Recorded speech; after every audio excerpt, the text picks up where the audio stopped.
Friends, Trisha ఉంది కదా. త్రిష విజయ్ సీఎంగా ప్రమాణ స్వీకారం చేయడానికి ఇండోర్ స్టేడియంకి వెళ్ళినప్పుడు త్రిష అక్కడ మామూలు హడావిడి చేయలేదు. ఎంతలా హడావిడి చేసిందంటే అంతలా హడావిడి చేసేసింది. ఒక్క మాటలో చెప్పాలి అంటే అసలు సీఎంగా విజయ్ చెయ్యని హడావిడి అంతా కూడా త్రిష చేసింది. కానీ త్రిషకి చాలా ఘోరమైన అవమానం జరిగింది. అది కూడా విజయ్ కళ్ళ ముందే జరిగింది. కానీ విజయ్ మాత్రం ఏమీ మాట్లాడలేదు. ఏం జరిగిందంటే అక్కడ లోపలికి వెళ్తున్న సమయంలో త్రిష విజయ్‌ని కలవాలనుకుంది.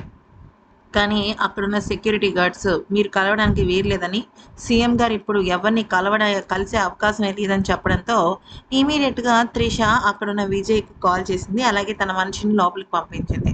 కానీ విజయ్ నుంచి అస్సలంటే అసలు రెస్పాన్స్ లేదు సరికదా! అసలు పట్టించుకోకుండా పక్కన పడేశాడు త్రిషని. అయితే ఇక త్రిష ఏడ్చుకుంటూ అక్కడి నుంచి వెళ్ళిపోయింది.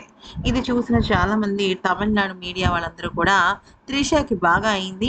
ఉత్తినే ఊళ్ళో పెళ్ళికి వేరే వాళ్ళెవరో హడావిడి అన్నట్టుగా ఈమె మధ్యలో పెత్తనం ఏంటి అంటూ అందరూ వ్యాఖ్యానిస్తే, మరికొంతమంది ఏదైనా భార్యకున్న విలువే భార్యకుంటుంది.